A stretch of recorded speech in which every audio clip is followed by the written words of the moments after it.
Jacob Harris, a wealthy man in his mid-80s, sat alone in his sleek silver Cadillac on a dusty country road under the relentless Texas sun. His usually calm demeanor began to crack as he tapped his fingers impatiently on the steering wheel, while the air conditioning struggled to combat the oppressive heat. For a man who had spent decades commanding boardrooms and building a financial empire, being stranded with a flat tire felt absurdly out of place. Sweat began to bead on his forehead, trickling down and soaking his shirt collar. Yet here he was, far from the comforts of his sprawling Dallas estate, with no cell signal and no help in sight. Normally, in situations like this, a single phone call from Jacob would summon 2 roadside assistants and his personal aide to resolve the problem within minutes. But now, stranded and alone, he started to feel the helplessness that money couldn't erase. He sighed deeply, the weight of his frustration settling over him. After several futile attempts to call for help, Jacob leaned back in his seat, letting out a resigned breath as his sense of failure simmered. Could it really be that a retired millionaire like him might have to spend the night on this dusty road, surrounded by endless fields? Anxiety crept in, bringing with it a wave of negative thoughts. As Jacob wrestled with his restless and chaotic mind, a figure appeared on the horizon, moving steadily toward him through the shimmering waves of heat. It was a boy, perhaps 14 or 15 years old, wearing a faded, threadbare t-shirt and a pair of mud-streaked, worn-out sneakers. His steps were confident, his gaze sharp and curious. Jacob watched as the boy approached, his expression shifting from irritation to intrigue. The boy's eyes quickly assessed the car, taking in the situation with calm confidence before he leaned down, tapped gently on the window and smiled politely. "Got a flat tire, sir?" the boy asked, his voice steady and clear. Yes, I do," Jacob replied, his voice tinged with both relief and hesitation. "I was hoping for some help, but I can't seem to get a signal out here." The boy offered a faint smile, a gesture simple yet reassuring. "I can help with that," he said, kneeling beside the damaged tire without hesitation. "My grandpa taught me how to change a tire last summer. Do you have a spare?" Jacob pointed toward the trunk, watching with curiosity as the boy deftly retrieved the tools and spare tire. The young stranger moved with practiced ease as though this were a routine task. Standing there, Jacob felt an unfamiliar sense of humility, a strange, inexplicable feeling that left him unable to look away. Jacob wanted to show his gratitude. He reached for his wallet and pulled out $3,000 in crisp bills. But as he held the money out to the boy, the young man didn't even glance at it. Instead, he remained focused on the task, tightening the final bolt with calm determination. A few minutes later, the boy stood up, wiped his dusty hands on his jeans and stepped back, a small, satisfied smile spreading across his face.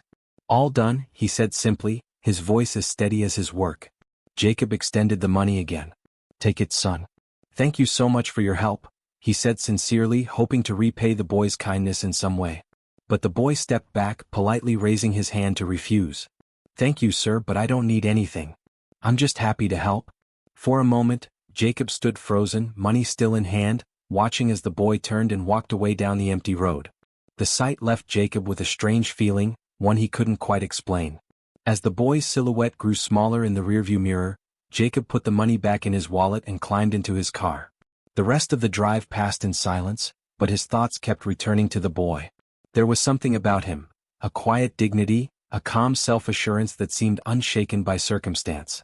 Jacob realized that this wasn't the kind of confidence that came from wealth or privilege. It came from somewhere deeper, something unspoken yet profoundly rare. That evening, Jacob sat alone in his luxurious home. The faint ticking of the grandfather clock was the only sound in the silent room. His dinner, a perfectly cooked steak with roasted asparagus, remained untouched on the table beside him. Instead, his mind wandered, replaying the image of the boy walking away with nothing but a smile. In his lifetime, Jacob had met thousands of people: business partners, employees, investors. Every interaction, it seemed, revolved around negotiation, exchanges of value, or calculated gains. But this boy, a complete stranger, had helped him selflessly, without a moment's hesitation or any expectation of reward. Jacob leaned back in his leather armchair, taking a sip of scotch as the boy's image lingered in his mind. His clothes had been faded, his shoes worn, his hands covered in dust and the marks of hard work. By all appearances, the boy didn't seem to have much. And yet, he carried himself with a sense of integrity, a kind of inner wealth that Jacob had rarely encountered, even among the affluent circles he frequented. He was tired of the upper class with their polished, lavish exteriors but hollow, hypocritical hearts. They lacked the warmth and sincerity he realized he now craved. Meeting the boy had opened his eyes to a different world. A world of genuine humanity, where help was given freely without calculation or expectation. If you've enjoyed the story so far, don't forget to like, share, and subscribe to Soul Deep Stories to see how this heartfelt story unfolds. Thank you for listening. The next morning, Jacob couldn't shake the feeling that something remained unfinished. He wasn't sure if it was guilt, gratitude, or simply curiosity, but the memory of the boy lingered, like a refreshing breeze he couldn't escape. Defying his usual instincts, Jacob found himself back on the same road, his eyes scanning the horizon for any sign of the young stranger. Hours passed as Jacob stopped at gas stations and roadside diners, describing the boy to anyone who would listen. Most people shrugged or shook their heads until finally, at a small rustic cafe, an older woman behind the counter paused, wiping her hands on her apron. "Sounds like you're talking about Elijah," she said, a faint smile tugging at the corners of her mouth. "That boy's always helping folks around here. Lives with his mama in Harlan." "Harlan," Jacob repeated under his breath, committing the name to memory. "Thank you." Unable to wait any longer, he immediately drove toward Harlan, eager to resolve the lingering questions that had been weighing on his mind. The town of Harlan was an hour's drive away, nestled among the lush green hills of the Appalachians. The journey was breathtaking, winding roads cutting through endless greenery, but Jacob barely noticed. His mind was consumed by questions. Who was this boy? What kind of family raised someone so selfless? When he finally arrived, Harlan welcomed him with quiet streets and modest homes. The town had a quaint, old-fashioned charm, with small businesses and white picket fences standing as silent testaments to resilience. Jacob asked around, and before long he was directed to a small house on the edge of town. The house was humble but tidy, with a front porch sagging slightly under the weight of the years. Jacob parked his car and sat for a moment, gripping the steering wheel as he gathered his thoughts. What would he even say? Finally, with a deep breath, he stepped out and knocked on the door. A woman in her mid-40s answered. Her face bore traces of weariness, the lines of hard years etched across her forehead, around her eyes and at the corners of her mouth. Yet, her eyes were sharp and warm, quietly observing him with a hint of curiosity. "Can I help you?" she asked, her voice polite but tinged with caution toward a stranger. "Good morning," Jacob began, clearing his throat. "I'm sorry to bother you, but I think I met your son yesterday. Elijah, right? He helped me change a flat tire." Her expression softened, and a small smile flickered across her face. "That sounds like my Elijah," she said warmly. "He's always helping people." Jacob nodded, returning the smile. "I just wanted to thank him properly. He wouldn't take anything from me yesterday." She opened the door a bit wider and stepped aside. "The boy is in the backyard. You can wait if you'd like." As Jacob stepped into the house, he was immediately drawn to its simple yet captivating charm. The furniture was old but carefully maintained. The walls were adorned with family photos and hand-drawn pictures, likely Elijah's from his younger days. Though modest, the house exuded a warmth that felt strangely familiar yet deeply comforting to Jacob. The walls seemed to tell their own story. Faded family photographs hung in mismatched frames alongside several hand-drawn pictures, clearly the work of a younger Elijah, displayed proudly. Bright crayon colors stood out against the muted tones of the walls. It was a stark contrast to Jacob's own home, filled with flawless surfaces, meticulously selected expensive artwork, and lavish lighting accentuating gilded furniture, hallmarks of American upper-class affluence. Yet, despite the simplicity, this space was warmer, more alive. Jacob followed Elijah's mother to the backyard, where he found the boy sitting by the fence, hammering a loose plank back into place. Elijah looked up, his face lighting up with surprise at the sight of Jacob. "Hello, sir," Elijah said, wiping his hands on his jeans as he stood. "What brings you here?" Jacob smiled, an unexpected wave of nervousness washing over him, as if he were the one being evaluated. "I wanted to thank you again," he began, his voice softer than he intended. "You helped me yesterday when I needed it most, and I haven't been able to stop thinking about it."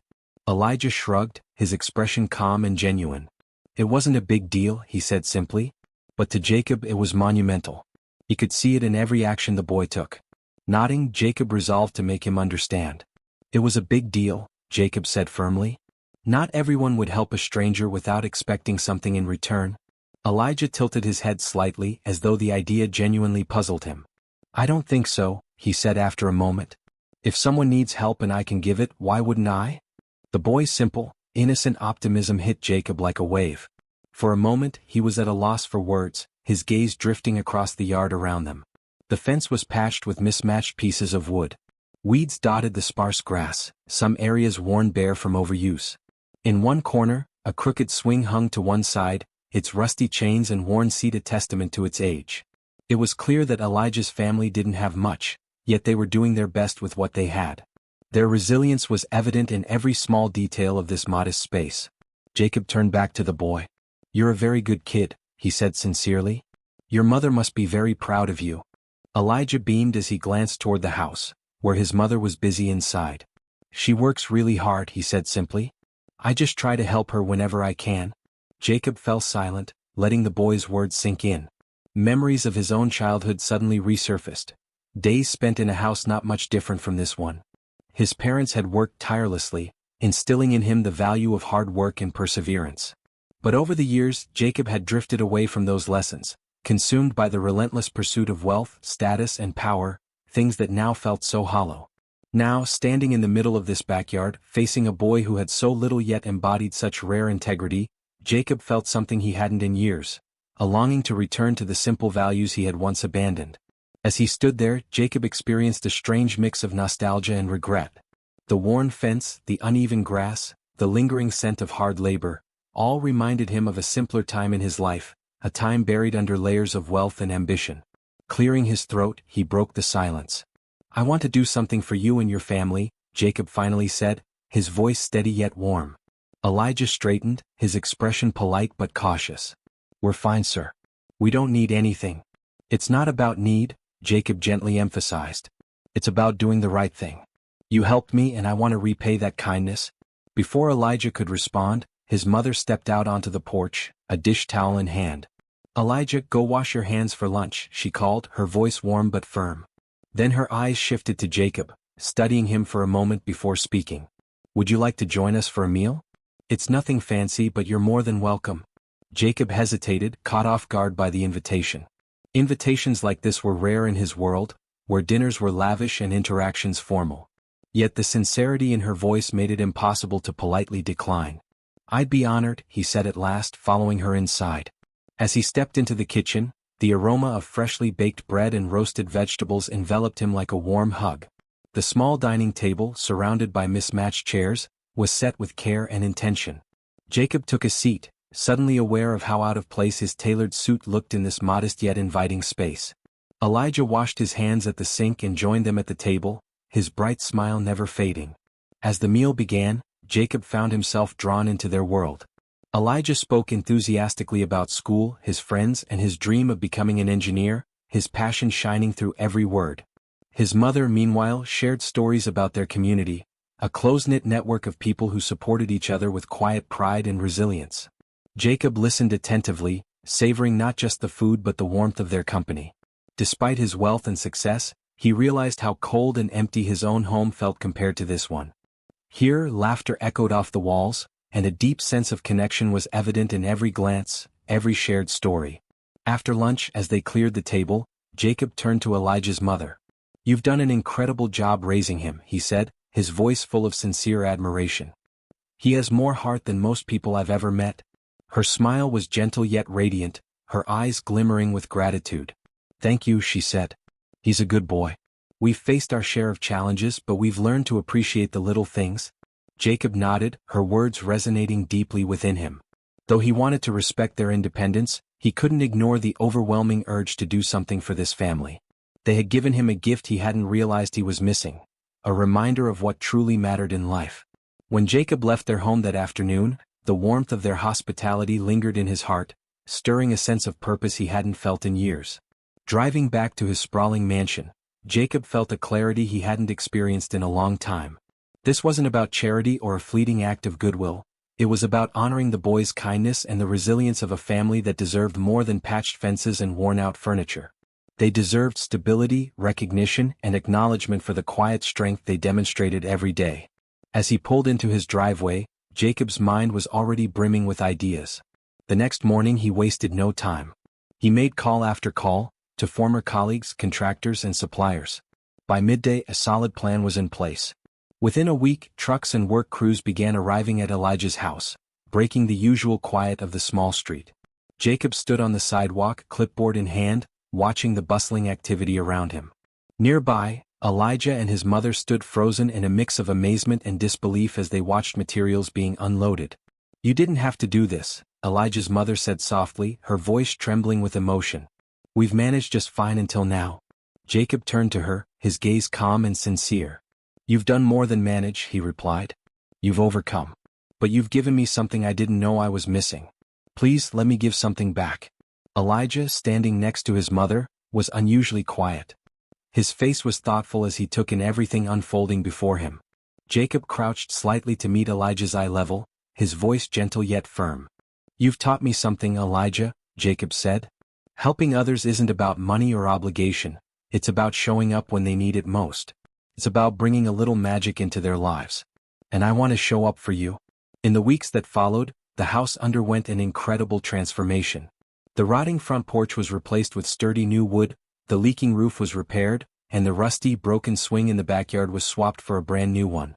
Inside, the walls were freshly painted, the floors polished to a gleaming shine, and the outdated kitchen was upgraded with sleek, modern appliances that sparkled in the sunlight streaming through the windows.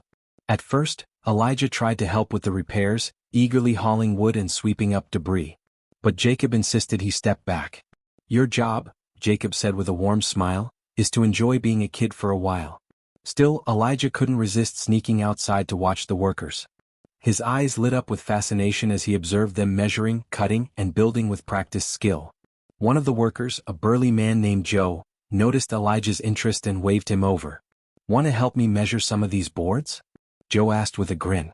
Elijah's face lit up, and before long he was peppering Joe with questions about tools and construction. His enthusiasm was infectious, drawing smiles and laughter from the entire crew. From a distance, Jacob watched, his heart swelling with a warmth he hadn't felt in years. For the first time in a long while, his mind wasn't occupied with boardrooms or investment portfolios. Instead, he found joy in the simple act of witnessing a boy's curiosity and ambition come to life. For the first time in years, Jacob felt like he was doing something truly meaningful, something beyond himself. Watching Elijah's energy and curiosity, he was reminded of the ambition he once had, before life became an exhausting cycle of boardrooms, deadlines, portfolios, and the relentless grind of corporate battles. One afternoon, as the sun dipped low on the horizon, bathing the yard in hues of amber and gold, the house renovation project neared completion. Elijah and his mother stood on the newly rebuilt porch, their faces glowing as they took in the remarkable transformation before them. "This isn't just a house anymore," Elijah's mother said, her voice trembling with emotion. "This is a home. I don't know how to thank you enough." Jacob shook his head, his tone gentle yet resolute. "You already have," he said. "You reminded me of what life is truly about: family, connection, and purpose. I think I'm the one who should be thanking you." The final day of the renovation felt like a celebration. Neighbors stopped by to admire the changes, their smiles as bright as the freshly painted walls. Some brought small gifts: homemade loaves of bread, jars of jam, even a potted plant. Elijah's laughter echoed across the yard as he ran around, proudly showing off the new swing and the refurbished rooms inside. The once weathered house was now brimming with life and warmth. Jacob stood on the porch, leaning against the sturdy new railing, quietly taking in the scene around him. A simple, untainted joy filled him, a joy he hadn't felt in years. It wasn't from a signed contract or a financial milestone. It came from seeing others thrive, from knowing he had been a part of something meaningful. Elijah's mother approached, holding a glass of iced tea, her smile as gentle as the evening breeze. She handed the glass to Jacob. "You've done more than fix a house," she said softly. "You've given us hope. And I think you've found something for yourself too." Jacob nodded, taking a sip of tea. "I have," he admitted. "I've spent so many years chasing things I thought were important. Money, status, influence. But none of it ever felt like this. None of it ever made me feel whole like this." As the sun began to set, painting the sky in deep gold and vibrant orange, Elijah bounded up the porch, his energy seemingly endless. He looked at Jacob, his gaze thoughtful, almost serious. "Mr. Jacob," Elijah began, his voice steady. "I've been thinking a lot about what you've done for my family. One day I want to do something like this too. I want to help people." Jacob placed a hand on Elijah's shoulder, his gaze steady and sincere. "You already have, Elijah," he said. "Your kindness set all of this into motion. Never lose that." He paused, his voice filled with emotion as he continued. My mother once told me that kindness is humanity's mission, to help one another. But as life pulls us into material pursuits, we often forget that sacred truth. By fate or God's design, I met you and you reminded me of what's truly important. Hold on to your kindness, Elijah. It's a noble, extraordinary quality, a gift and treasure bestowed upon us by the Creator. The three of them sat together on the porch as the day faded into night, the warmth of the moment lingering in the air. They watched the sky shift through shades of orange, pink and finally, the gentle hues of twilight, each silently absorbing the quiet power of connection, gratitude and purpose. As the evening drew to a close, the atmosphere was filled with gratitude and a shared sense of life's deeper meaning. When it was time for Jacob to leave, Elijah and his mother walked him to his car. The boy's bright smile and his mother's tearful yet radiant expression etched themselves into Jacob's memory as he drove away. In that moment he understood something profound. This wasn't an ending. It was the beginning of a new chapter for all of them. In the weeks that followed, Elijah's budding curiosity about construction blossomed into a true passion. Seeing the excitement in the boy's eyes, Jacob arranged for him to learn and work alongside the very crew that had transformed their home. Elijah eagerly soaked up knowledge, asking questions and learning with an enthusiasm that was both inspiring and infectious. For Jacob, something unexpected began to happen. He found himself returning to Harlan again and again. At first, he framed these visits as a way to check on progress and ensure everything was running smoothly. But over time, these trips became less about duty and more about belonging. He no longer felt like an outsider in Elijah's life or in the tight-knit community that had welcomed him. Now he was part of something greater, and for the first time in years he felt truly fulfilled. Jacob became almost like family to Elijah and his mother. Every other week he visited them, and each visit filled his heart with happiness. He felt an invisible bond forming between him and Elijah's mother, pulling them closer together. While the future was uncertain, Jacob cherished every moment spent with their family, whether it was sharing meals, laughing over small joys, or working together on the old house. Do you want to know how Jacob's story with Elijah's mother will continue? What kind of ending do you wish for this story? Comment below. Don't forget to subscribe to Soul Deep Stories and share your thoughts on how you'd like this journey to unfold. And don't forget to stay tuned for part 2 of this story, filled with suspense and excitement, waiting just for you. A small town with a big heart. A simple act of kindness by a young boy set in motion a chain of events that transformed not just a house, but the lives of everyone involved. For Jacob, this experience brought clarity and purpose, reminding him of life's greatest lesson. It's not about what you have but what you give.